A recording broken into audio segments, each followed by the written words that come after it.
Muchas gracias al maestro Pedro Hernández.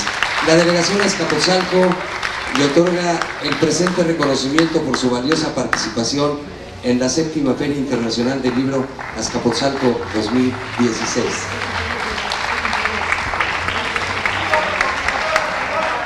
Y la Brigada para Leer en Libertad, Marina, le entrega estos libros.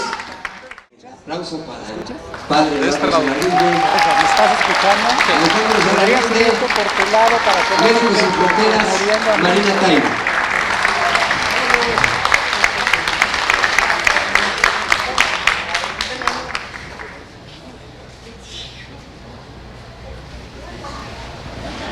Buenas tardes, bienvenidos a todos a esta 7ª Feria Internacional de Azcapotzalco. Es un placer tener conmigo a padre Alejandro Solalinde, una de las figuras, yo diría, de la iglesia que más nos gusta en este país, de la iglesia que ayuda, y sobre todo la iglesia que ayuda a los migrantes que atraviesan nuestro país.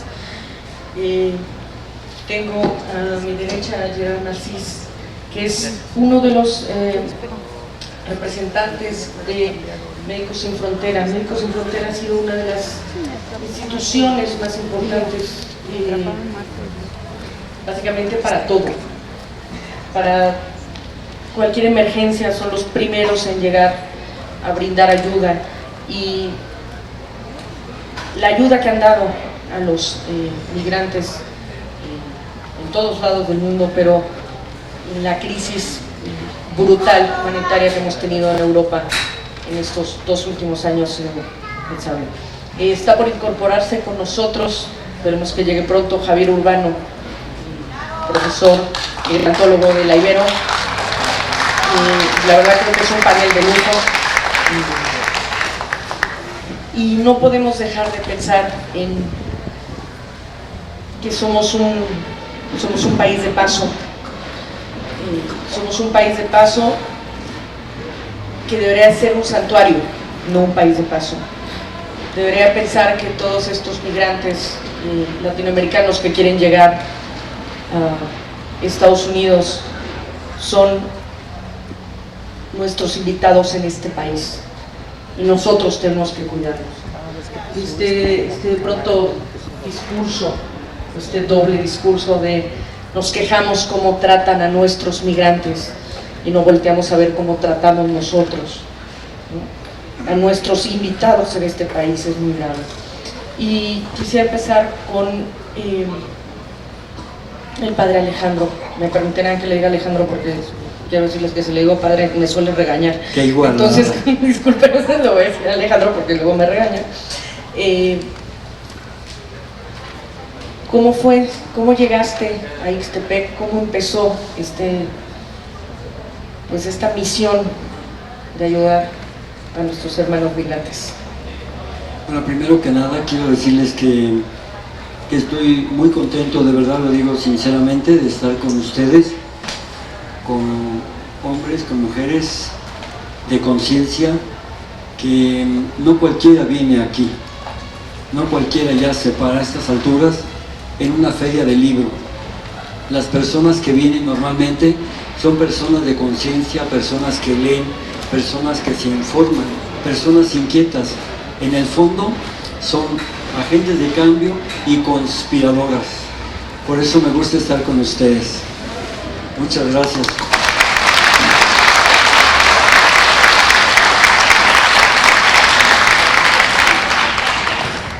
Yo quiero también contribuir con un granito de arena a esta fiesta de la conciencia que son las ferias internacionales del libro. Quiero decirles que desde la migración, desde este no fenómeno, sino un acontecimiento muy importante a nivel global, uno puede ver y puede leer la historia de diferente manera. La visión desde lo que está pasando con los y las migrantes no puede ser la misma.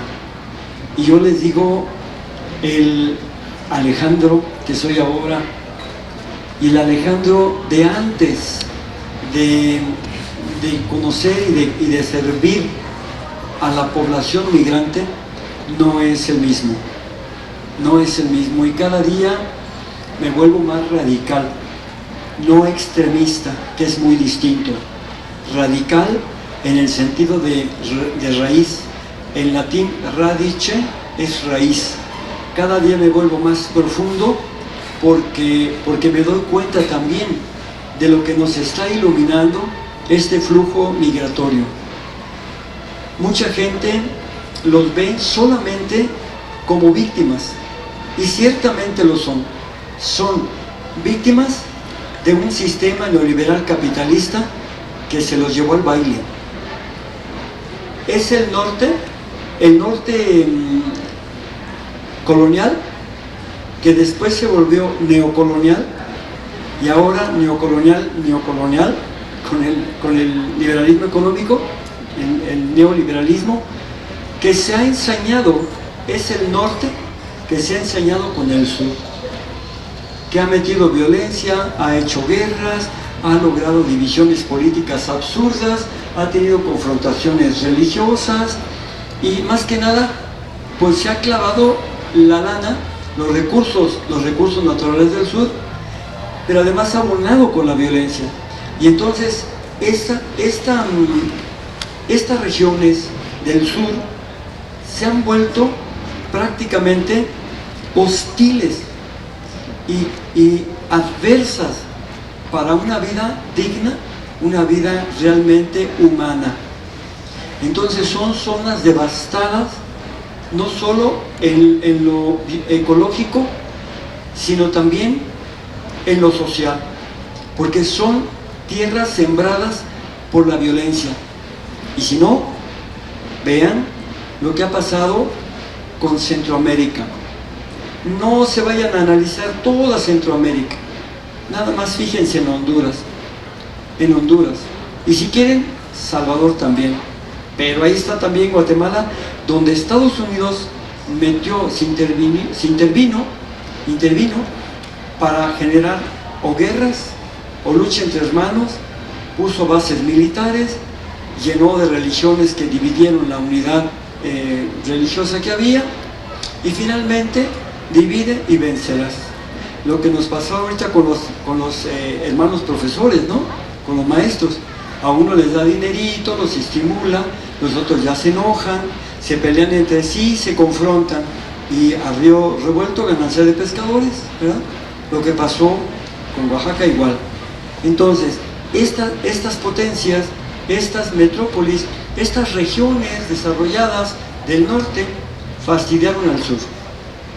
Y ahora el sur se vuelca de una manera pacífica a buscar trabajo hacia el norte. Aquí ya no hay, aquí ya no se puede vivir, la vida es imposible por la violencia, porque no hay trabajo, por lo que sea. Entonces estamos viendo por las películas, por la televisión, que en el norte hay una mejor vida, pues allá vamos. Y entonces están yendo, insisto, muchos de ustedes conocen a estas personas como víctimas, y claro que son víctimas en los lugares de origen, en los lugares de tránsito y también en los lugares de destino. Pero hay otra cara también que tiene la migración.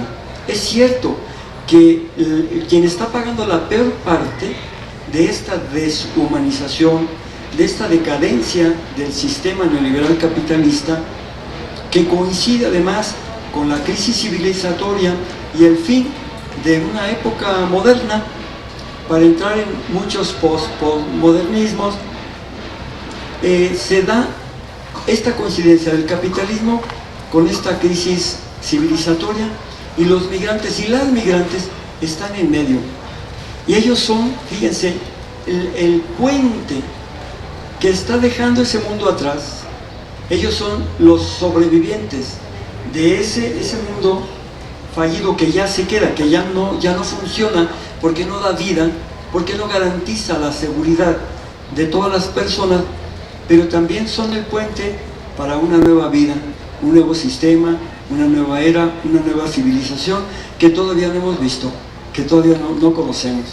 pero es en el fondo ese rechazo, esa xenofobia que hay contra las personas migrantes, es ese miedo a la libertad, es ese miedo al futuro, es ese miedo a dejar la estafeta civilizatoria con valores distintos. Cuando una civilización entra en crisis es porque se olvidó de Dios, como quiera que lo entienda, y se olvidó el hombre de sí mismo. Esa crisis civilizatoria entra así. Cuando somos amigos de Dios, como cada quien lo entienda, como cada quien lo conciba, pero también somos amigas y amigos de nosotros mismos, somos solidarios, entonces las cosas marchan bien. Pero cuando esto ya no es así, cuando empieza a crecer el objetismo humano, entonces ahí se acaba todo. Se acaba la misericordia, se acaba la humanidad y acaba la libertad para todos. Porque Paulo Freire, bien lo decía, Paulo Freire en la pedagogía del oprimido, decía que cuando un oprimido se libera, automáticamente libera al opresor. Y no es de los opresores de quien hay que liberarnos, porque hay un chorro. Y si quitas uno se pondrán otros. Solo habrá cambio de amos. No, hay que liberarnos de la opresión, de aquello que causa la opresión y siembra el miedo. Los migrantes son como los maestros en este momento, como los maestros del movimiento magisterial en este momento.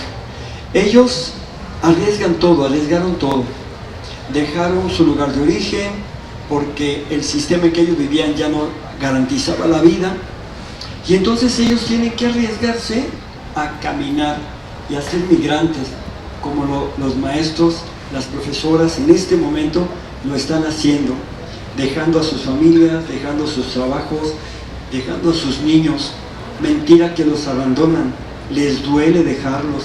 A un papá, a una mamá, les duele dejar a sus hijos. A un maestro, una maestra, les duele dejar a sus hijos, que son los alumnos. Y entonces, pero tienen que hacerlo, porque si no lo hacen, si no salen, los migrantes, si no salen de sus lugares de origen, la familia va a pasar hambre, la familia no va a vivir. Por eso ellos se arriesgan en el camino. Igual un profesor, el profesor se arriesga, ¿verdad? Se arriesga a la lucha, se arriesga a enfrentarse con las corporaciones policíacas, con la cerrazón del gobierno. Lo más triste de todo, fíjense, se arriesga a luchar contra poderes fácticos que están encima de las autoridades políticas, porque los maestros no van a luchar directamente contra los poderes fácticos del sistema neoliberal capitalista. Para eso tienen sus alfiles o sus peones, que son los del gobierno. Con ellos sí se van a enfrentar. A los otros, a los de arriba, a los de afuera, ni calor les va a dar. Los migrantes son así. Los migrantes van señalando un rumbo, y esto es muy fuerte. Así como no pueden parar el movimiento magisterial, nadie puede parar tampoco el flujo migratorio. Pareciera que ellos trajeran como un chip, como si, yo creo, soy creyente, soy católico, yo creo que Dios hace unas leyes. Quien infringe esas leyes tiene consecuencias, y no hablo de castigos, pues yo no creo en ese Dios que castiga. Hablo de consecuencias, hablo de reacciones, acciones, reacciones. Hablo de una dialéctica que se va dando, ¿sí? Y hablo de esta dialéctica encauzada por los migrantes, que van, si a ellos les destruyen su mundo, ellos van a construir otro mundo. Pero a diferencia de los que están detentando el poder en este momento, que propiamente son administradores de la decadencia, los migrantes son los promotores de una nueva vida, con valores que van a salvar el mundo, que se van a pasar, gracias a Dios, de una generación a otra. El capitalismo cree y asume el individualismo. Los migrantes tienen un sentido comunitario. La familia Para el capitalista muchas veces es su familia. La familia para el migrante es eso, pero además es algo más que eso. Tienen un sentido comunitario, además tienen respeto por Dios, por el ser humano. Yo quiero decirles una cosa, hay una gran diferencia entre el consumismo y el consumo. El consumismo es fruto de la idolatría del dinero, genera dependencia, objetismo, porque busca primero mi bienestar antes que los demás. El consumo es otra cosa. Un consumo racional tiene de hecho una espiritualidad. Tiene una espiritualidad. El consumismo no. El consumismo te hace creer que aquí en la vida puedes tener todo y acumular todo lo que quieras y como si nunca te fueras a morir. El consumo es otra cosa. El consumo te dice que hay un solo dueño de todo, que es Dios, que nosotros y nosotras usamos solamente lo que necesitamos, que administramos lo que nos sobra porque no podemos acumular nada, y además de que nos vamos a ir, tenemos que tener un equilibrio y una salud. A ver, yo quiero preguntarles algo. Nosotros somos una unidad biopsicosocial y espiritual, somos un todo orgánico integral. Si queremos ser sanos, tenemos que encontrar un equilibrio en cada una de nuestras dimensiones. Si alguien dice, no, yo sí tengo mente sana, en cuerpo sano, pero no creo en Dios y no quiero tener ninguna espiritualidad. No hablo de religión, conste, de espiritualidad. Me vale. Pues esa persona podrá estar bien en algunos aspectos, pero no va a estar bien en los otros y no va a tener un equilibrio integral total de su persona. Si una persona dice, no, yo sí soy muy espiritual y me vale lo demás, lo material, pues igual. Puede uno descuidar su salud, puede uno descuidar su trabajo, tantas cosas. Los migrantes están diciendo que va a haber un cambio, que no hay ese equilibrio, que no tienen oportunidad de ese equilibrio, pero que van a buscarlo. Y entonces ellos están hablando de un consumo, pero no de un consumismo. El consumo tiene una espiritualidad, pero también sigue una sabiduría, insisto, de pensar que hay un solo Dios, que nosotros somos administradores y que somos solamente usuarios, pero que algún día nos iremos a ir. ¿Para quién se le queda la tierra? Los que vienen.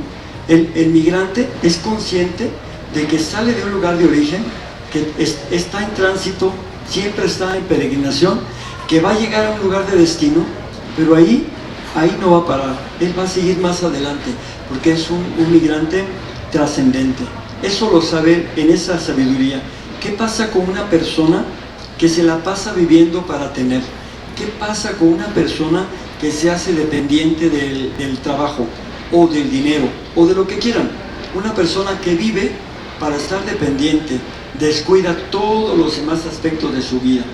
Yo he conocido ricos, muy ricos, millonarios, multimillonarios, que por estar dedicados a su trabajo se olvidan de su propia familia, de su persona. Cuando se mueren dejan mucho dinero para que la familia se pelee, para que se hagan pedazos, para que los hijos se confronten y para que finalmente vivan como cualquiera, como si no hubieran tenido muchas oportunidades. Los migrantes traen misión, los migrantes traen una enseñanza. En ellos está, y en los pobres también, la reserva espiritual del mundo. Si alguien tiene fe, son ellos. Ahora mucha gente todavía se ríe y se burla de la fe. Mucha gente se ríe de la espiritualidad. Pero la verdad es que podríamos cuestionar las religiones, aunque todas las religiones son buenas, pero cuestionar la espiritualidad que podemos tener como una dimensión que todas y todos tenemos, eso habría que pensarlo.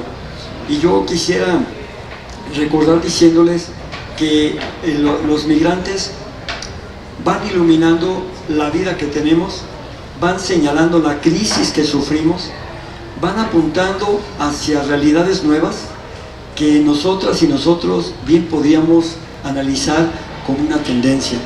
Ellos son una fuente de sabiduría, de valores que debiéramos tener mientras nosotros pasamos de esta decadencia a la configuración de una civilización nueva y también de un mundo sin duda más incluyente, que tome en cuenta más a la gente, a los niños, a las mujeres, a los jóvenes.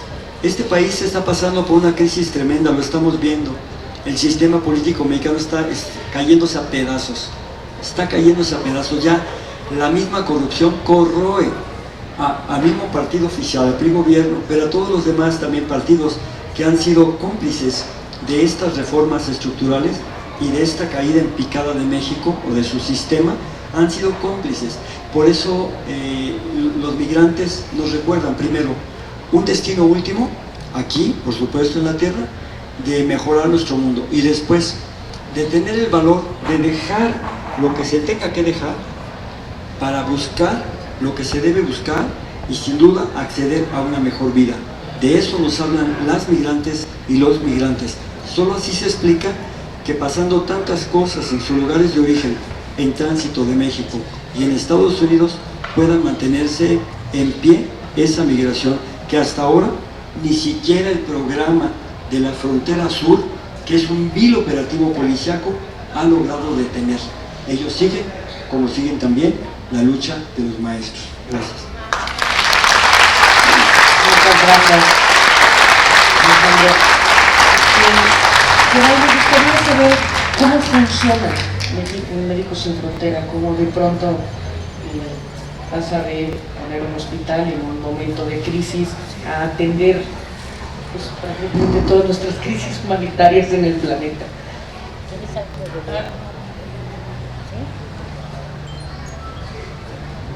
Sí, buenas tardes a todos y gracias por haber venido. Médicos Sin Frontera es una asociación médico-humanitaria que trabaja más o menos en 70 países y que responde a catástrofes naturales, a situación de violencia, país en guerra, y que trabajan también por su especificidad, que es la salud, en todas las grandes epidemias y pandemias que está alrededor del mundo. Se recuerdan seguramente que en la epidemia de Ébola en África del Oeste, Médicos Sin Frontera fue los primeros a trabajar y a pedir ayuda porque la epidemia era demasiado grande para nosotros. Respecto a los migrantes, podría pegar todo lo que acaba de decir el padre Alejandro, porque es como un copiado, pegado de lo que pasa en Europa actualmente. El marco político, social, espiritual que acaba de describir, lo tenemos también en Europa. Entonces no lo voy a repetir porque es la esencia misma. Además, no tengo la capacidad oratoria ni el vocabulario para hacerlo. Me imagino que se han dado cuenta que estoy extranjero y tengo un español un poco precario. Históricamente, después de la Segunda Guerra Mundial en Europa, había pocas inmigración hacia Europa en ese entonces. Empieza un flujo migratorio como reacción a las guerras de liberaciones de las colonizaciones en África, colones franceses, ingleses, italianos, alemanes, portugueses, y entonces hay un empiezo de migración. Después, por falta de oportunidad, más que todo en África y África del Norte, viene una migración económica.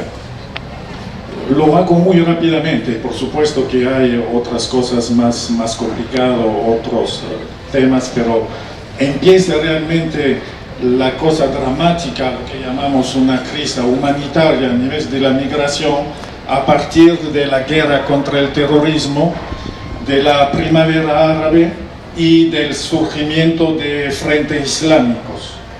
Entonces ese momento, y es la misma razón, lo que quería decir, es decir que la violencia, como en América Central o en el Triángulo Norte, alimenta ese flujo migratorio porque la gente teme por su vida y tiene que irse. Y entonces empieza desde hace 3-4 años realmente una crisis migratoria enorme en Europa. Además, en Europa, como consecuencia de la crisis económica que tenemos, el desempleo, ahí surge un racismo, una opinión pública muy cerrada, exclusiva, y eso no ayuda también a tratar el problema de la migración. Hay otro también problema que tenemos que tomar en cuenta, es que la frontera es líquida, es decir, entre África del Norte y África, sabiendo que Siria ha cortado el paso por tierra, ahorita la frontera es el mar Mediterráneo, es decir, que la gente, seguramente lo ven en las noticias, toman barcos, y lo que hace que desde el principio del año 2016 estamos entre 2.000 y 3.000 personas que se han ahogado.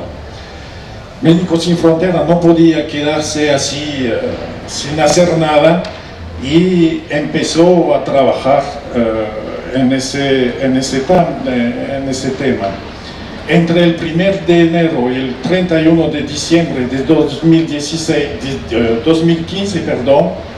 un estimado de 1 millón de personas huyeron a Europa por mar. 84% de ellas procedían de países que producen actualmente refugiados en Europa, con un 49% proveniente de Siria, donde está el conflicto que todos conocen, 21% de Afganistán, 9% de Irak, y de esas personas 17% han sido mujeres y 25% menores de 18 años. A pesar de las condiciones invernales, el Mediterráneo durante el invierno es muy frío, y los intentos de cerrar la ruta por mar por parte de los políticos, la gente no ha dejado de huir, y entre enero y ese momento de 2016, más de 180.000 personas han llegado a Europa, de los cuales, lo decía, entre 2 y 3.000 personas, no sabemos, han muerto o han desaparecido en ese mismo periodo. La ausencia de opciones seguras y legales para las personas que huyen, las alambradas fronteras cerradas, las escuálidas e inhumanas condiciones de acogida, y los complicados y siempre cambiados procedimientos de registro para la gente que recuperamos, han agravado las condiciones que eran ya muy miserables. Los países europeos están aceptando solamente una pequeña proporción del número total de desplazados. Se tiene que saber que el año pasado hubo una apertura por parte de Alemania, que dijo que iba a aceptar centenares de miles de refugiados, pero eso se cerró muy rápidamente bajo la presión de las nacionalidades, de las poblaciones de cada nación, a tal punto que se cerró de forma definitiva. Casi todos los países del este han cerrado totalmente las fronteras. Ahorita la única posibilidad para la gente es atravesar el mar. 4 millones de personas viven como refugiados en los países que rodean a Siria. Muchos de estos países se encuentran abrumados. Por ejemplo, uno de cada 4 personas que viven en el Líbano son ahora refugiados sirios. 1 de 4, 25% de la población son sirios.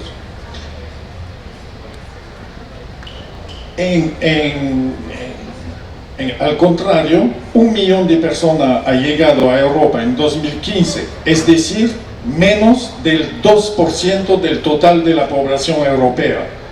Y eso no es un desafío insuperable para una potencia regional como la Unión Europea.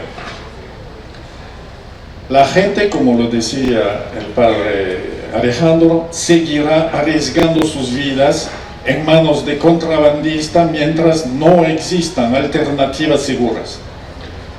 Contrariamente a lo que sostienen los gobiernos, la construcción de vallas en las fronteras exteriores de la Unión Europea en los últimos años solo ha empujado a la gente a tomar mayores riesgos en manos de contrabandistas y en embarcaciones atestadas y inestables en el Mediterráneo. Actualmente hay muy pocas vías seguras que las personas pueden tomar para alcanzar protección, seguridad y una vida mejor.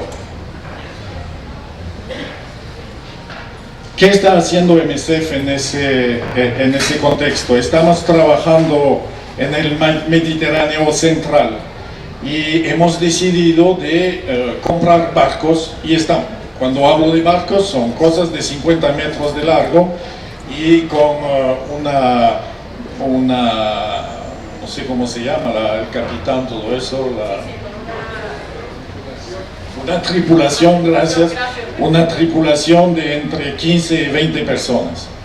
Entonces hemos decidido reanudar, porque lo habíamos hecho el año pasado, pero nos habíamos parado durante el invierno porque sabíamos que la gente no iba a atravesar, lo que era un error. Empezamos a volver a empezar la búsqueda y el rescate entre África y Europa. El primer barco de búsqueda y rescate se llama el Dignity, zarpó desde el puerto de La Valette en Malta el 21 de abril con un equipo de 16 personas, incluyendo personal médico experimentado a bordo.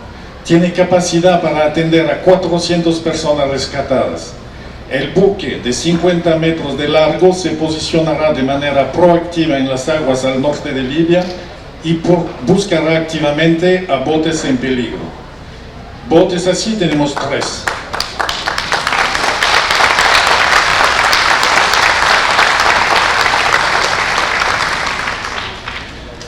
Buques así tenemos 3, Aquarius y el Bourbon Argos, otro de 68 metros de largo. En 2015 rescató directamente a 9.560 personas, asistió a 12.500 durante 52 operaciones, mientras que el Dignity rescató a 5.000 personas y asistió a 6.000. En el mar Egeo, es decir, hace parte del mar Mediterráneo, pero está más cerca de Grecia, puso en marcha actividades de rescate frente a las islas de Lesbos en colaboración con la organización internacional Greenpeace. Estamos trabajando juntos. Entre el 27 de noviembre de 2015 y el 23 de marzo de 2006, la operación común Greenpeace Médicos Sin Frontera asistió a más de 18.000 personas en 361 intervenciones. Estamos trabajando, es decir, que frente a la amplitud de la catástrofe humanitaria, así la llamamos, hemos desplegado equipos por todo lado.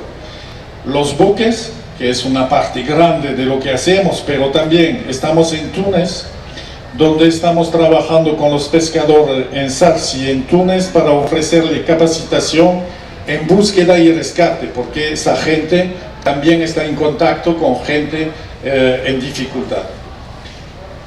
Estamos trabajando en Italia, donde al menos casi 10.000 migrantes fueron rescatados en el mar por barcos italianos e internacionales, 4 veces la cantidad de personas que fueron rescatadas durante marzo de 2015, que fue apenas 2.000. Estamos trabajando en Roma, donde ponemos en marcha un proyecto enfocado a atender a víctimas de tortura dentro de la población migrante. Las cosas se duplican, como decía, encontramos las mismas cosas en el flujo América Central, Estados Unidos, que África del Norte hacia Europa. Entonces creamos asilos también que sido para atender gente que fueron excluidos del sistema de recepción institucional. Estamos en Grecia, en las islas de Kos Leros, dado que no había ningún centro de recepción en el lugar durante 2015, por fin se ha comenzado a trabajar en la creación de estructuras que sirven como centro de recepción.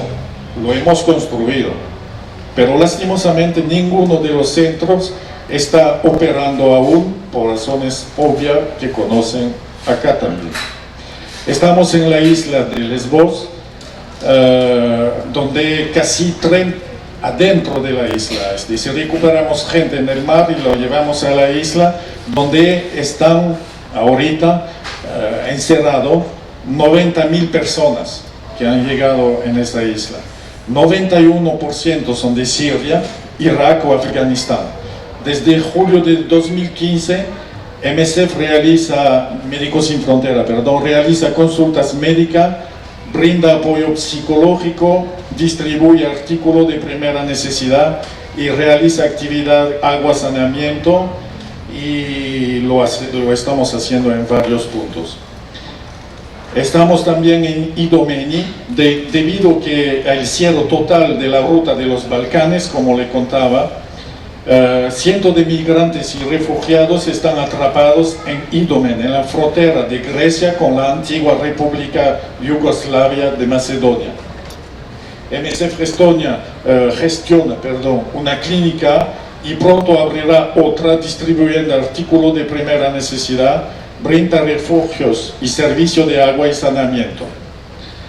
El campo de Idomeni es solo un campo de tránsito, no fue pensado para albergar a tantas personas durante tanto tiempo. Estamos trabajando también en Samos, que es la tercera isla más importante después de Lesbos y Chios en Grecia.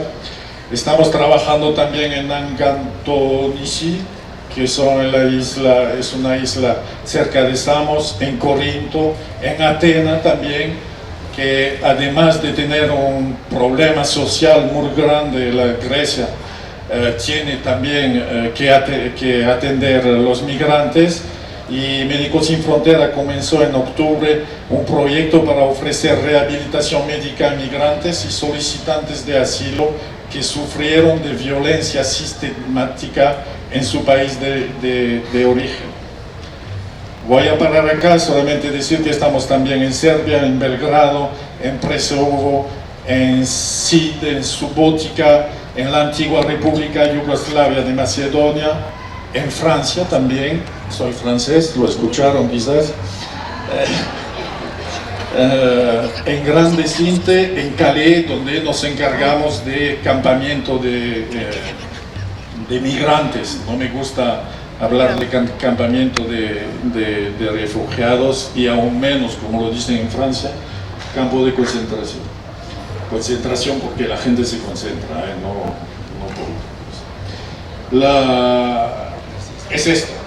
Pero políticamente estábamos en una posición políticamente y éticamente, mejor dicho, y por los aspectos morales y de principio, Estamos trabajando en todos esos lugares, pero con dinero de la Unión Europea. Es decir, que Médicos Sin Frontera tiene 92% de su presupuesto entregado por donantes particulares, como ustedes, como mis compañeros, como yo, y son más de 5 millones de donantes en el mundo que permiten a Médicos Sin Frontera a trabajar en 70 países en reacción a todo lo que les expliqué al principio.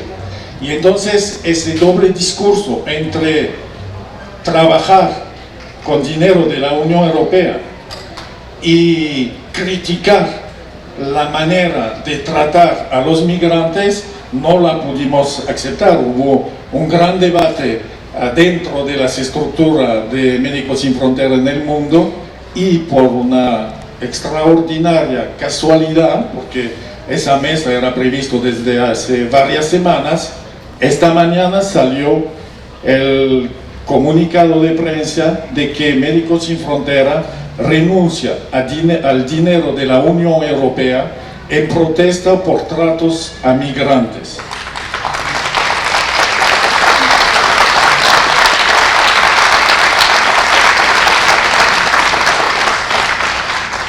No solamente de la Unión Europea, pero de todos los Estados miembros también, lo que representa una suma importante para Médicos Sin Frontera, que es más o menos, es más de 50 millones de dólares, pero no podíamos seguir en ese, moralmente, no podíamos seguir con ese discurso, y entonces a partir de hoy, mientras no se ha cambiado esa política hacia los migrantes, no vamos a aceptar ese dinero. Muchas gracias. Creo que yo la política hacia los migrantes. No, tenemos a muchos más. Y las patronas es una de las organizaciones que más orgullo me da en este país, en cómo han logrado estas mujeres maravillosas intentar acercar comida, alimentos, agua a nuestros migrantes. Pero es un problema de cómo concebimos desde el Estado, cómo los tratamos. Yo creo que si hay una institución que da miedo en este país, sería el Instituto Nacional de Migración. Me gustaría un poco, Alejandro, que nos contaras cómo tratamos a nuestros migrantes, cómo es el trato, qué les dan, qué hacen, qué sucede con este Instituto Nacional de Migración.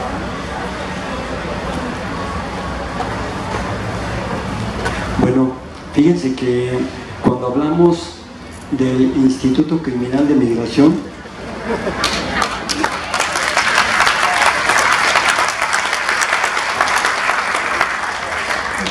tenemos que volver de nuevo a ese contexto de crisis general que vivimos. El instituto no es más que una pieza de la política pública práctica, de facto, que el gobierno mexicano tiene hacia los migrantes. Históricamente es un error garrafal, porque es darle la espalda a sus propios hermanos centroamericanos, que habían visto en México a un hermano mayor, respetable, aquel hermano que se negó a ser comparsa de Washington en la ONU ante Cuba, problema de Cuba, y que dijo no, México es independiente y no tiene por qué dejar de ladrar a Cuba y va a seguir sus relaciones como siempre.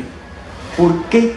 Si tuvo el valor de hacer eso con Cuba, en momentos en que toda la OEA, presionada por los gringos, se mantuvo firme en ayudar a su hermano, ¿por qué ahora sirve a los intereses norteamericanos, a los peores intereses económicos y fácticos norteamericanos, para darle la espalda a sus propios hermanos?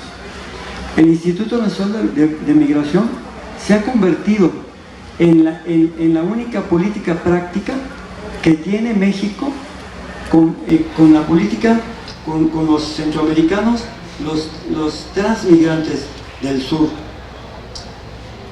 pudo haber tenido la oportunidad de haber implementado políticas más humanas, más de acuerdo a los derechos humanos, y no lo hizo. Entre los muchos errores de Enrique Peña Nieto, que es una vergüenza, y que como en este país no pasa nada, pues es uno de sus errores más grandes. Él, cuando en la transición entrando de Calderón a él quiso pararse el cuello, y entonces acabó un trabajo que ya venía desde Calderón, y se hizo el Programa Especial de Migración, el PEM, que tiene una perspectiva de principio pro persona, bien superior de la niñez, de los niños y las niñas, adolescentes, derechos humanos, todo eso maravilloso. No lo aplicó. Él dijo que este programa le daba un carácter presidencial obligatorio, y puso a Miguel Ángel Osorio Chong en la Secretaría de Gobernación y a la Secretaría de la Función Pública, ¿verdad?, con una persona que ni vale la pena mencionar, que es un títere de él, la verdad, para que, según él, llevara a cabo el seguimiento de este programa especial de migración, que era obligatorio. Justamente ya lo habían terminado, lo decretaron como obligatorio, y viene la crisis de los niños, que tiene como respuesta al único operativo que todavía ahorita está funcionando, que es el programa de la frontera sur. Ese programa, ¿quién lo impuso y quién lo implementó y quién lo aplica? Estados Unidos. Es un programa vilmente policíaco. Este gobierno de Peña Nieto, como no le interesan los derechos humanos, y en él reventó peor la crisis de derechos humanos que vive el país, con la censura de todo el mundo, lo que puso fue a un policía, el señor comisionado, que es un policía de 42 años o 43, no sé cuántos tiene, de policía. ¿Qué vas a ver de políticas realmente humanitarias, de crisis humanitaria? Él es policía y ejecuta en este plan de la frontera sur todo eso. Por eso a los pobres migrantes y a las pobres migrantes les ha ido como les ha ido hasta ahora. Este gobierno, me queda claro que va a pasar. Para mí, que está tronando, el PRI ya viene para abajo. En 2018 yo creo que si nos unimos lo vamos a correr, pero quedan todavía los daños. Este sistema, que fueron con la complicidad también del PAN, que no se hagan, y también del PRD, lo siento, ¿verdad?, pero dejan un país herido, con relaciones rotas internas, pero también con relaciones rotas con nuestros hermanos de Centroamérica. Estos se van a alargar, estos se van a ir, pero nos van a dejar con el paquete a la persona moral que es México. ¿De qué cara vamos a poner con nuestros hermanos del sur? ¿Cómo les vamos a decir que tenemos más de 10,000 migrantes desaparecidos? ¿Cómo les vamos a decir con qué cara? Y esto está comprobado, que en un periodo anterior estaban secuestrando un promedio de 10,000 migrantes cada 6 meses, lucrando con ellas y con ellos, y ganando mínimamente 25 millones de dólares cada 6 meses. ¿Cómo les vamos a decir cuántos miles han sido extorsionados? ¿Cómo les vamos a decir que muchos se han quedado en el camino, que los han golpeado y que les han hecho de todo? ¿Cómo les vamos a decir que lo mejor de sus jóvenes fueron maltratados, golpeados, vejados aquí? ¿Cómo les vamos a decir y explicar que sus mujeres fueron violadas, que las jóvenes, señoras, no importa de qué edad, fueron maltratadas y fueron violadas? Y esto no ha parado. En este momento nosotros tenemos casos que nos están llegando, que si ustedes los escuchan no los pueden resistir. Me tocó el caso hace 2-3 días de un voluntario que no soportó estar escuchando el relato de una jovencita hondureña que violaron de una manera terrible.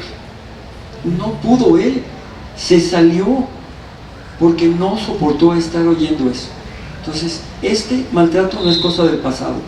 ¿Quién va a pagar los platos rotos? ¿Quién va a dar la cara cuando esos países que también, así como México es servil de Estados Unidos, estos países de Centroamérica también son serviles con México? ¿Qué va a pasar cuando levanten la cara, cuando tengan dignidad, cuando defiendan a sus connacionales y cuando hay otros gobiernos diferentes con ética? ¿Qué va a pasar? Van a reclamar a México y estarían en su derecho de poner una denuncia común y exigir el resarcimiento de daños en cosas que desgraciadamente son irreparables. De ese tamaño es la estúpida política migratoria que tenemos en este tiempo, policíaca y fratricida, porque es contra nuestros hermanos del sur. Así está, y así la mantiene Peña Nieto. Recuerdo cuando hablé con Miguel Ángel Osorio Chong, y le hablé casi una hora de derechos humanos. Todavía no elegía al señor Ardelio, al policía Ardelio, todavía no lo elegía.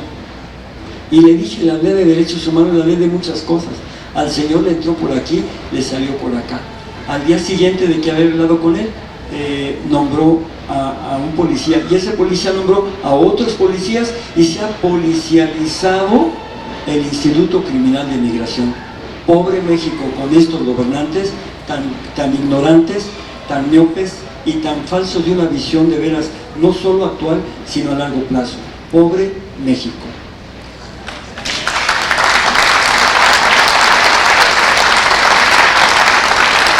Lo dice muy bien el padre Solalinde, del pobre México, pero también creo que existe una esperanza impresionante. O sea, existe una esperanza que te da esa ilusión de vivir, que durante la crisis que hubo en Idomeni en los últimos meses, yo soy una adicta, soy Marina, soy adicta al Twitter, de modo, tendría que tener, y una de las cosas a las que me he vuelto adicta al Twitter es a la información, ¿no? Y sobre todo intentar pues seguir a todos los periodistas, a todos los activistas, a toda la gente que esté intentando hacer algo. Cuando esta crisis tan brutal en Idomeni, donde llegaban miles y miles de refugiados, Idomeni era un campo que estaba sobre un campamento semiarmado sobre unas vías de tren, que llovía de una manera impresionante, aquello era un lodazal brutal, y en ese campamento, ya no puedes saber si voy bien, pero que yo sepa, nacieron 22 bebés. 22 bebés. Una nueva vida en medio de una de las situaciones más terribles del mundo. Y las fotografías de todos aquellos casi 80 voluntarios, entre voluntarios y periodistas que fueron a Idomeni a intentar contar lo que estaba pasando. Recuerdo dos fotografías en particular. De modo, soy fotógrafa, como digo yo, soy la taigo que no escribe libros, entonces mi forma de contar la historia es a través de imágenes. Una de ellas era una cuna hecha de cartón y una nena de unos 3 años haciendo la cunita de este nuevo bebé que había nacido en este campamento de Idomeni.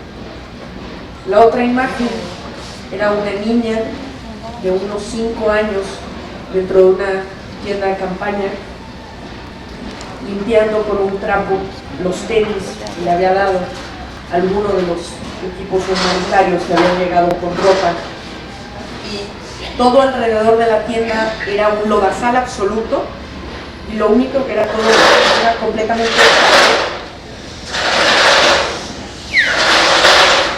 sabemos qué pasa por ahí, y lo único que veías a color era esta tienda de colores, ¿no? Esta tienda de campaña de colores, y dentro la niña limpiando sus tenis, ¿no? Que sabías que en cualquier momento el tener que salir de esa tienda iban a volver a mancharse.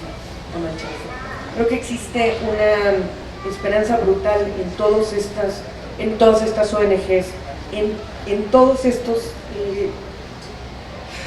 grupos, en la labor que está haciendo el padre en Ixtepec, la labor que está haciendo Fray Tomás con la 72 en Tenosique, la labor que están haciendo las patronas, miles de la hermana Leti, miles de gentes en Europa, de pronto esta cosa de los ciudadanos alemanes que agarraban sus coches, abrían la puerta y empezaban a subir a migrantes a su coche, sabiendo que los podían acusar de tráfico de personas, y no les importaba. Cuando pasó lo de París, sucedió una cosa muy particular que me gusta mucho contarla porque es exactamente lo contrario de lo que yo pensaba de Francia y de cómo nos habían contado y cómo Francia de pronto empujaba a sus migrantes y a todo el que era. Cuando desgraciadamente pasó este acto terrorista en París, a los pocos minutos de que sucedió esto, en redes sociales salió un hashtag que se llamaba Porte Ouverte, si lo pronuncio bien, que significa puertas abiertas. Eso significaba que en el momento en que hubo estos estallidos, tanto en el Bataclan como en los restaurantes, como en el campo de fútbol, y se paralizaron el metro, la gente no podía llegar a sus casas, y se empezaron a abrir las puertas de las casas y a decir: yo abro la puerta de mi casa para que te quedes a dormir conmigo. Aquí no importa si eres francés, si eres extranjero, no sé si hablas mi idioma, pero hoy no vas a poder llegar a tu casa porque es imposible cruzar esta ciudad. Si hemos logrado que de pronto la gente le abra la puerta de su casa a un extranjero, creo que podemos hacerlo de todos modos. Y se supone que iba a llegar Javier Urbano, supongo que nuestra manifestación de maestros impidió que Javier llegara con nosotros, pero me gustaría que viene a abrir esta charla a preguntas, ¿no? Y invitarlos a que nos pregunten. Pido por ahí un micro, no sé quién anda porque tengo dos luces matadoras de frente y no veo nada.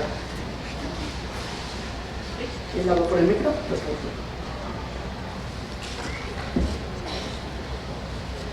Me gustaría entrar, ahí tenemos una pregunta, adelante. ¿Cuál ha sido el papel de la Iglesia Católica en cuanto a los migrantes? Una. Y para el señor de Médicos Sin Fronteras, le quería decir que, por ejemplo, la migración tiene muchas aristas, porque aquí en la frontera, bueno, los migrantes que entran en Estados Unidos son parecidos a los mexicanos, incluso de la fe católica o cristiana. Y por ejemplo, Alemania se ha atrevido Angela Merkel, porque sí ha recibido a varios cientos de miles que son de una religión distinta, musulmana, y en un momento muy crítico, donde el terrorismo ha imperado. O sea que, pero es inteligente porque ha sabido aprovechar el bono demográfico, porque en Alemania la población crece muy poco, y toda esa gente que ha llegado de Siria, generalmente, va a ser muy valiosa en pocos años. Gracias. Bueno, contesto lo primero. Miren, yo sí amo a mi iglesia, yo sí la quiero, pero he aprendido a distinguir de ella la iglesia que Jesús quiere, que quiso, que quiere, el movimiento que necesita para hacer llegar su reino y difundirlo, y la iglesia que está. La iglesia que está es fruto de los vaivenes históricos. La iglesia también tiene una parte humana, no es ángel, no está en Marte, está aquí. Y hace 1400 años entró en crisis, desde el momento en que el primer papa, León Magno, empezó, con sus payasadas de títulos sobre el papa. Él fue el primero que se puso papa, que es Pater Patrorum, padre de los padres, o sea, el jefe de jefes. Primero, el que le siguió, Gelasio I, también en el siglo V, Gelasio I, Él ya se hizo llamar sumo pontífice. Y de ahí para real, todos los títulos que ven que Francisco ha rechazado y que se quedó solamente en Francisco, punto, se han venido pegando. Nuestra historia como iglesia está unida al caminar de la humanidad. La iglesia ha sido parte de esa historia. Entonces, hubo un momento en que el mundo estuvo dentro de la iglesia, el mundo al menos occidental. Pero después, la iglesia reconoce que ese mundo se le va de las manos con el humanismo, renacimiento, con la ilustración, y en el siglo XX reconoce que la iglesia es parte de ese mundo. Y entonces todo el andamiaje, todas las estructuras monárquicas que había construido, todo su pedigrí eclesiástico, empieza a entrar en crisis también. En este momento, nuestra iglesia está en crisis también. Nuestra iglesia toda, pero también sobre todo la parte que está con el poder y el dinero. Lo que llamamos Vaticano no debe existir. El Vaticano sí. Ahí murió Pedro, ahí murió Pablo en el año 64. Está bien, ahí murieron ellos. Y ahí se conserva la tumba de Pedro, el cuerpo de Pedro, sí, Vaticano. Pero en la Basílica de San Pedro, el Palacio de San Pedro y la casa, el Palacio Papal, ¿verdad? Es otra cosa. Y ese Estado del Vaticano como entidad política no tiene sentido.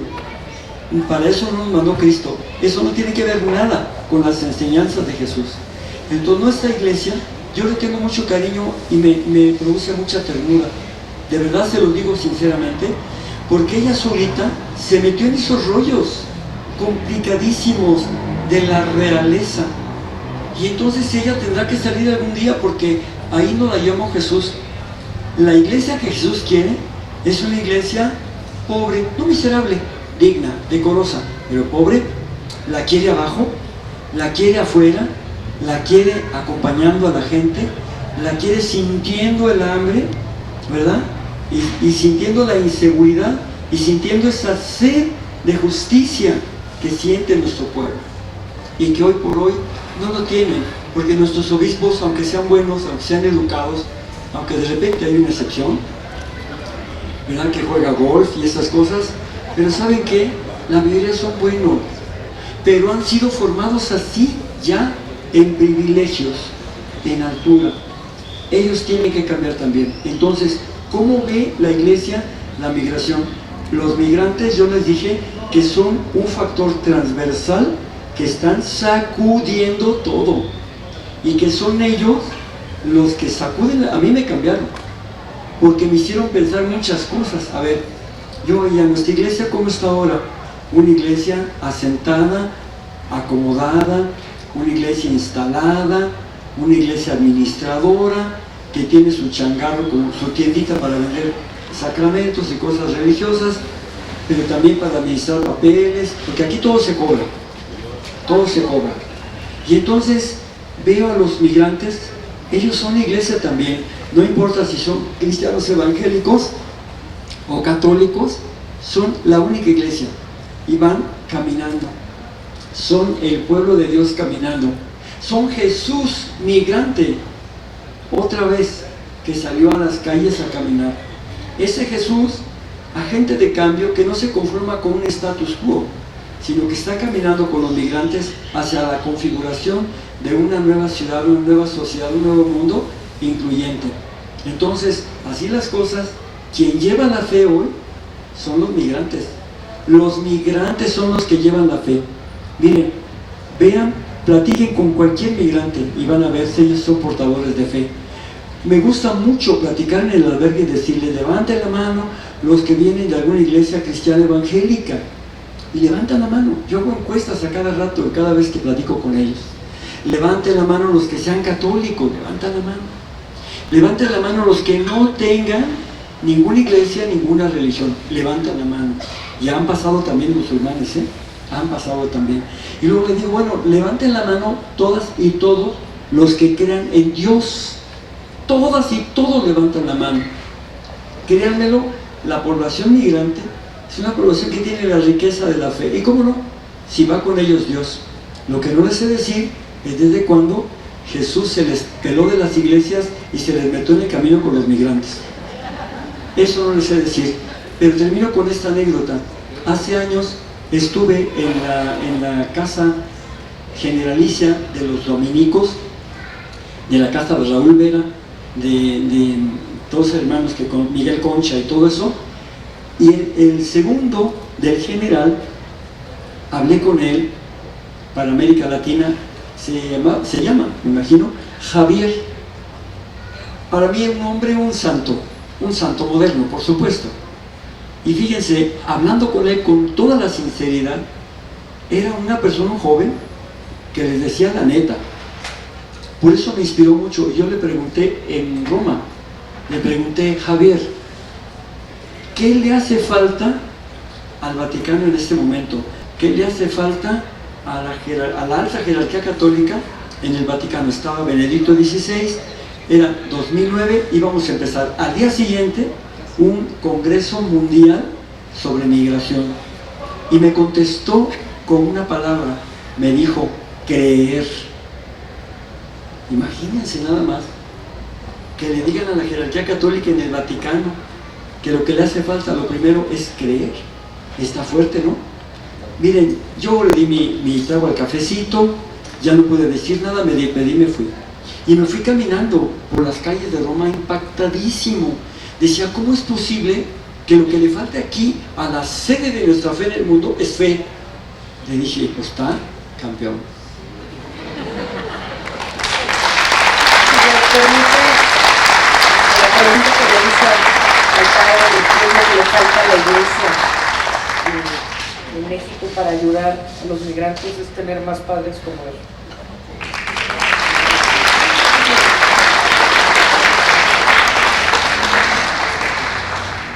Rápidamente, para contestar a la pregunta del señor.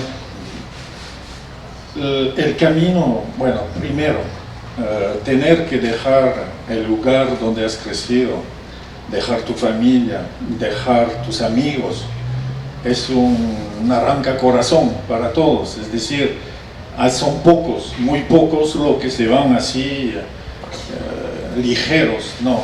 Si se van los migrantes, tienen un denominador común entre el flujo de América y el flujo África hacia Europa, es la necesidad, la obligación, incluso cuando se trata de guerra, de violencia, de perder, temer por su vida. Eso es una cosa común. En el camino igual está la violencia, está la extorsión, está las violencias hechas a las mujeres. Todo eso es igual.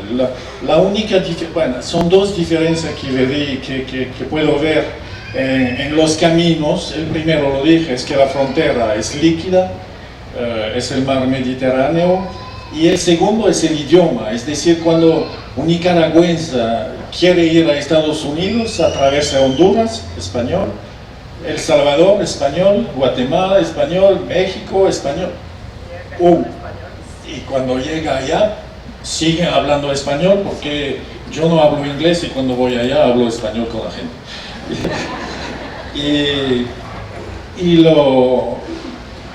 Así es la única diferencia realmente porque un sirio que quiere ir en Alemania se va a atravesar 5 países y 5 idiomas diferentes. No sé si alguno de ustedes acá ha viajado en un país, aterriza en un aeropuerto donde no hablan el idioma. Todos nos hemos sentido migrantes a ese momento, porque nos demos cuenta que no poder comunicar, no entender lo que se dice, es terrible. Además, cuando cargas el peso de lo que te obligó a tomar tu camino. Es cierto también que en Europa hay un racismo, ya lo he dicho, un racismo hacia los que se llaman en en Europa los árabes, sin hacer diferencias, nada, árabes, musulmanes, y es un honor, yo diría, por la canciller, ¿se dice? La canciller de Alemania, de haber tomado esa decisión muy corajosa, muy valiente, de, a pesar de que todos los jefes de Estado de los países miembros no estaban de acuerdo, de decir yo. Había, como lo dijo usted, incluso había un pensamiento atrás, porque sabemos que en Alemania hay un problema de generación, es decir, falta mano de obra y todo, pero lo hizo, y por eso tenemos que reconocer su valentía. Una pregunta, perdón, es que no los veo nada porque no saben lo que son estos reflexiones. Buenas noches. ¿Dónde? ¿De qué lado? Por allí, ahí está el... Un comentario Exacto. más que pregunta. Como se refiere a la ideología, al padre Solalinde, lo que está haciendo es grandioso, porque eso de alguna manera hace ver que existe moral, una moral que la fe acrecenta día a día a través de sus trabajos y sus proyectos. Lamentablemente, como él lo comenta, aquí en nuestro país, en nuestra gente, la idea es un consumismo más que una idea de un colectivismo. Es lo que nos está acabando, por eso hay tanta migración en nuestro país. Lamentablemente no hay las fuentes, esas fuentes solamente hay para algunos.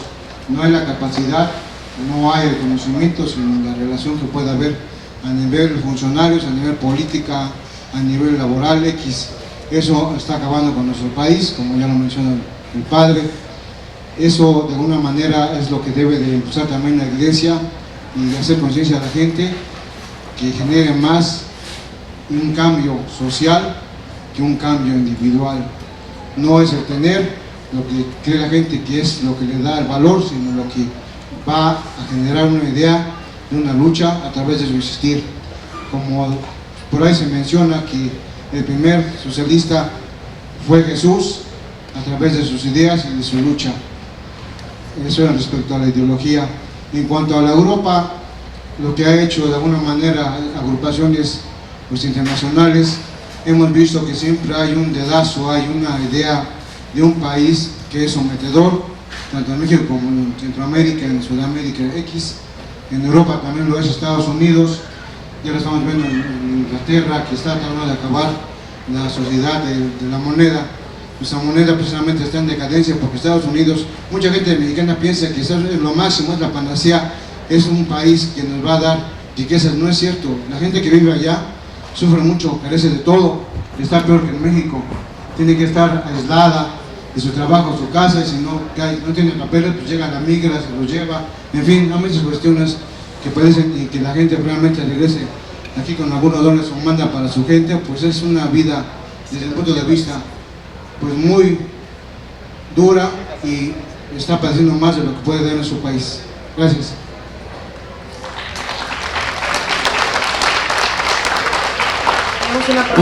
Una pregunta para el padre Solalinde, acá de este lado, por favor.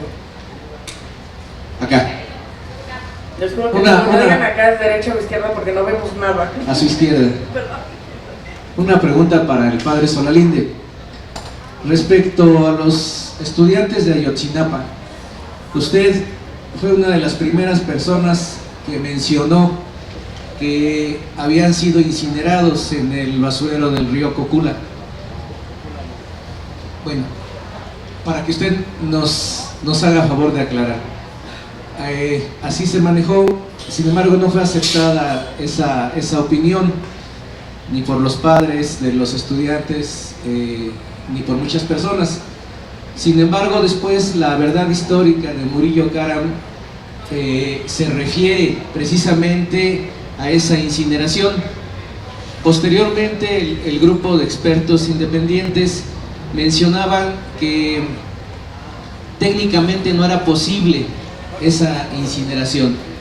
Entonces, ahí ha habido una serie que todos conocemos de opiniones en que han ido desmintiendo esa verdad histórica. Como usted tuvo conocimiento de primera mano en esos eventos, yo le quiero pedir su opinión, o qué fue lo que conoció usted, o qué fue lo que a su juicio realmente ocurrió y lo que se ha venido dando precisamente referente a la muerte de estos estudiantes. Gracias. Bueno, yo tuve 7 confidentes, 6, los primeros 6, que tuvieron una importancia muy grande como gradual, pero el 7º fue clave, porque el 7º ya me habló del 5.º camión, de la heroína y del destino final, posiblemente de los estudiantes, que habría sido el ejército y la Policía Federal. Cuando justamente estaba en la Feria del Libro en octubre de 2000 del Zócalo, en 14, que en la mañana se acercó la primera persona, confidente, y me dijo esto, fíjense, si ustedes leen mis declaraciones, fue lo que yo dije: padre, a algunos de esos jóvenes los quemaron, los mataron, golpearon y los quemaron. Eso fue lo que me dijeron. Jamás mencioné yo de Cocula, porque yo nunca sabía eso, nunca me lo habían dicho. Eso fue invención de la PGR de Jesús Murillo Caram. El gobierno supo y sabe desde un principio qué pasó con ellos, lo sabe perfectamente, sabe cuál fue su destino último, sabe dónde están. Pero esta información que me dieron de que algunos sí habrían sido incinerados, quemados, fue verdadera y está comprobado científicamente. Y el equipo argentino de antropología forense ayudó a la clarificación de esto, el GIEI también y Innsbruck también. Basta 1 o 2 ejemplos. Ahí está Alexander, por ejemplo, que fue reconocido en Innsbruck, que había sido incinerado, ¿sí? No sabemos dónde, pero fue incinerado, y posiblemente Yosivani después. Estos 2 ejemplos nos dicen que algunos de ellos sí fueron quemados, sí fueron incinerados, y hay pruebas, y está reconocido por el equipo argentino de antropología forense y por el equipo interdisciplinario de expertos independientes. El problema es dónde fue, porque en Cocula no fue. Y yo esto lo supe, fíjense, yo supe antes de que Jesús Murillo Caram sacara su verdad histórica. Yo me entrevisté con los científicos de la UNAM y sobre todo unos de ellos me hicieron ver: padre, esto no es posible. No es posible que hayan sido incinerados en Cocula. Yo desde ese momento me quedó claro que no era ahí. Y nunca, si usted se fija en ninguna declaración, he dicho que sí. El que dijo que sí, apoyándose en mi autoridad moral, fue Jesús Murillo Caram. Pero fue él, para apoyar su verdad histórica. Y también quiero decirles que no es verdad que todos los padres de Ayotzinapa estaban en contra mía, porque justamente aquel 22, miren, acuérdense que esto fue el 26-27 de septiembre, ¿de acuerdo?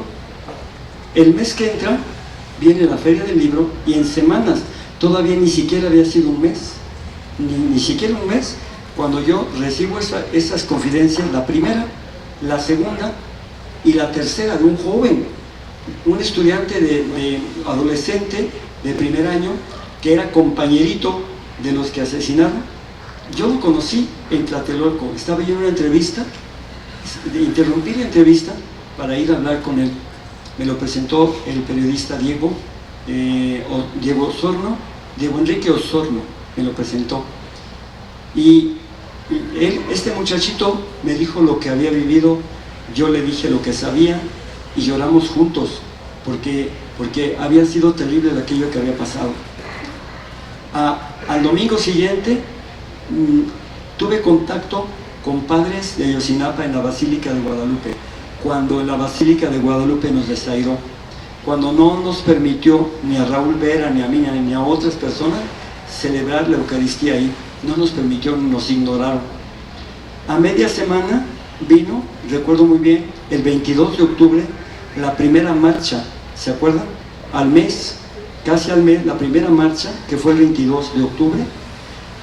Y en esa primera marcha yo salí precisamente a apoyar a los padres de familia, pero a las 10 de la noche de ese mismo día, 4 padres de familia y un representante del comité, o sea, exalumno de la sociedad de alumnos, nos salimos de la marcha para tener una reunión en algún lugar, ¿verdad?, de 10 de la noche a 12 de la noche.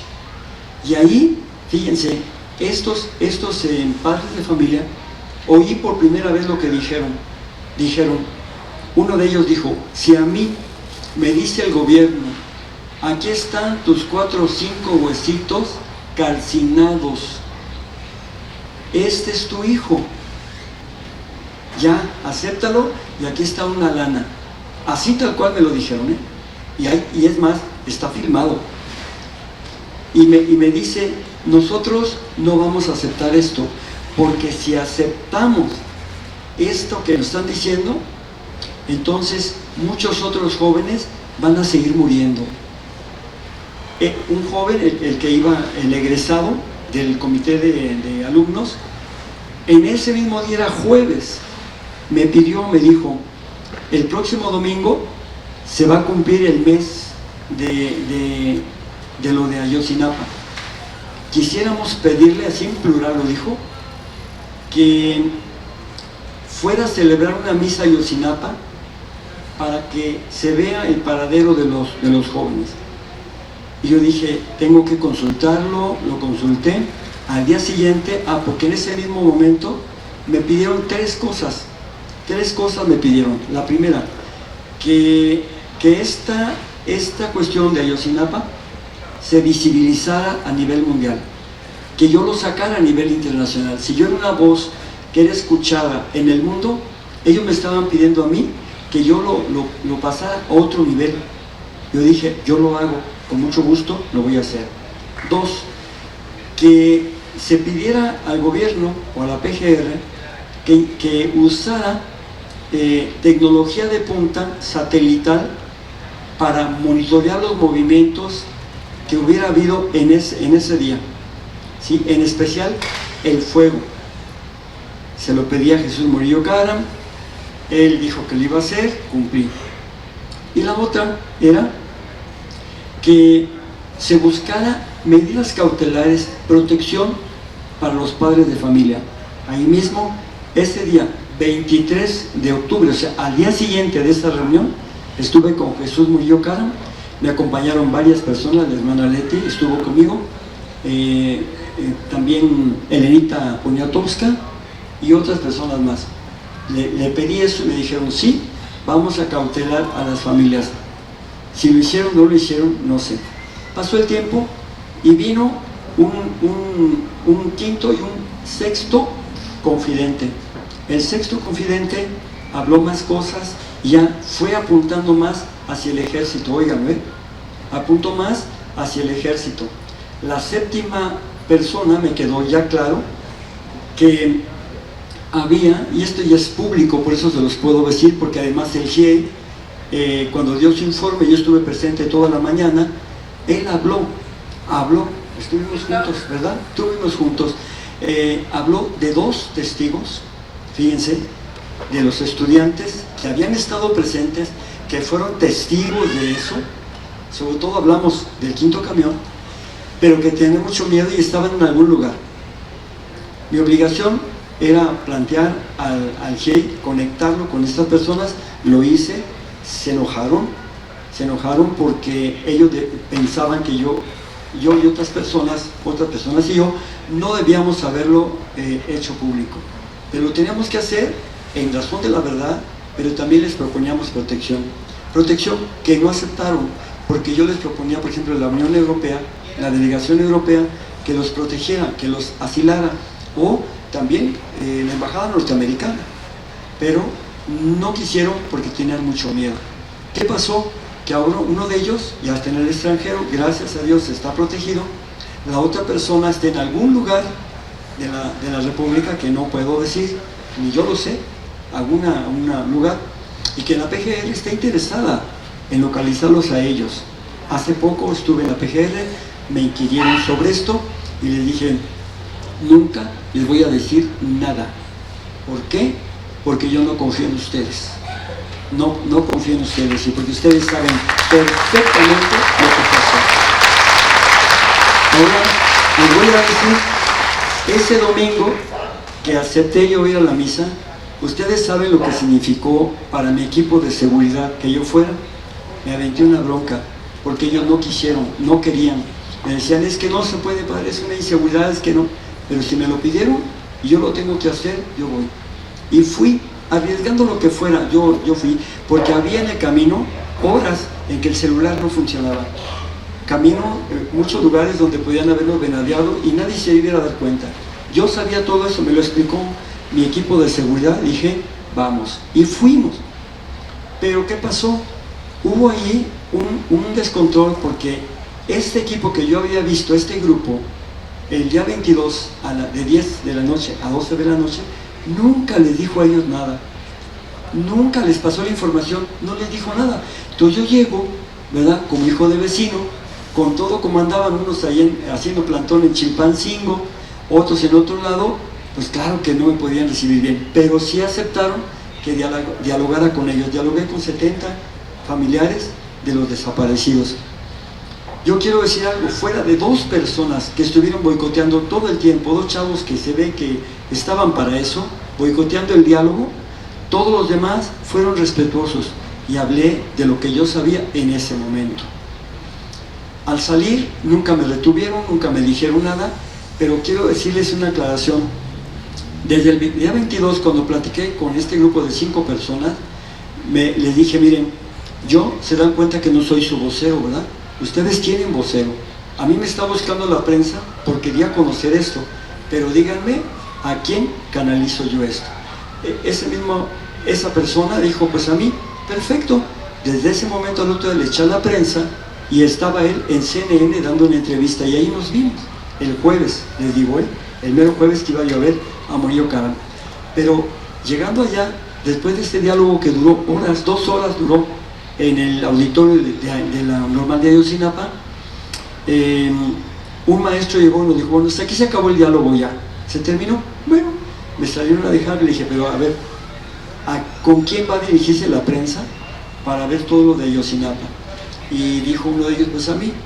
Saliendo de ahí nos esperaban como unos 6 o 7 periodistas, y me dicen, padre, queremos que nos dé unas declaraciones. Miren, yo no se las voy a dar, porque aquí está el vocero de la Normal, entonces pídanselo a él. Y él dijo, no, yo no. ¿Cómo no? Tú dijiste que tú ibas a ser el vocero, entonces por favor con él. Yo me metí en la camioneta y me fui. No habían pasado ni 3 días, yo hice una evaluación con mi equipo, y por si alguien se había sentido ofendido por las declaraciones que yo había dado, y decirlo a la prensa antes que a ellos, porque yo no los conocía, no tenía el gusto de conocerlos, les ofrecí disculpas. Pero al tiempo empezó a hablarme gente de Ayotzinapa ofreciendo disculpas. Hasta la fecha yo les puedo decir que mantengo el diálogo con padres de familia, que he estado en todo momento colaborando con ellos, prestándome la atención con ellos, sin ser nunca su vocero, porque yo dije claramente que para eso estaba Tlachinolan, para eso estaba el Centro de Derechos Humanos Morelos, que para eso estaba el Centro de Derechos Humanos Miguel Agustín Pro, y después el GIEI. Si se fijan en ese periodo, yo ya no di declaraciones, sino el GIEI fue el que dio esas declaraciones. Y en todo momento, créanmelo, estuve en coordinación con el Centro de Derechos Miguel Agustín Pro. Mis respetos para este movimiento, y también me duele decirles que no solamente son los 43, pero principalmente los 43 desaparecidos, y que he estado con las familias de desaparecidos en Veracruz, en Monterrey, en Morelos, en todos lados donde voy haya desaparecidos, me uno con ellos, y voy a seguir luchando con esas personas porque este gobierno parece una máquina de desaparecer personas. Y bueno, les voy a decir algo que también es una buena noticia. Para mí es una buena noticia. Parece ser que en la PGR está entrando gente pues diferente. Yo no sé qué tanto los van a dejar porque es un sistema, pero han estado entrando gente nueva, gente joven, gente que tiene una trayectoria en derechos humanos. La última, y con lo cual yo me congratulo, es que está como nueva fiscal para personas desaparecidas, ¿sí? Está Heréndira Cruz Villegas, la maestra Heréndira Cruz Villegas. Yo creo que es una buena noticia, que va a tratar de hacer algo, como dijo José Alfredo Jiménez, si la dejan.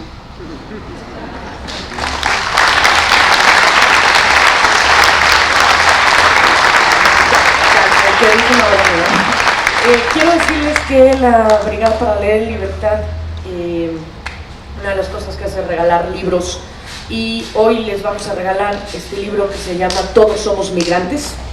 Es un libro con textos de San Juana Martínez, Emiliano Ruiz Parra, Alejandro Solalinde, Óscar Martínez y Diego Enrique Osorno. Les vamos a pedir en esa mesa donde está en este momento Lalo levantando los brazos, tiene los libros. Necesitamos que firmen de recibido sus libros, porque este libro fue patrocinado por la Fundación Rosa Luxemburg, que nos dio el patrocinio para poder darlos, y nosotros tenemos que entregar estas firmas de recibido. Así que les pediría, por favor, si se van formando. Quiero darles las gracias a nuestros invitados, fue un placer tenerlos en la Brigada para Leer en Libertad. Muchísimas gracias a ustedes, y les recordamos que mañana tenemos pues una mesa que creo que les puede gustar mucho. Tenemos nada más y nada menos que al filósofo Enrique Dussel en un mano a mano con Fabricio Mejía Madrid, hablando de los 4 años del 132. Entonces creo que puede ser que les interese. Esperamos verlos mañana por aquí, y muchísimas gracias a todos. Muchísimas gracias, y la delegación Azcapotzalco les otorga el presente reconocimiento a Gerard Macís por su valiosa participación en la 7ª Feria Internacional del Libro en Azcapotzalco.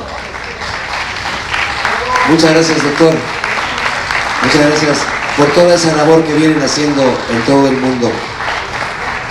Al padre Alejandro Solalinde, también el reconocimiento.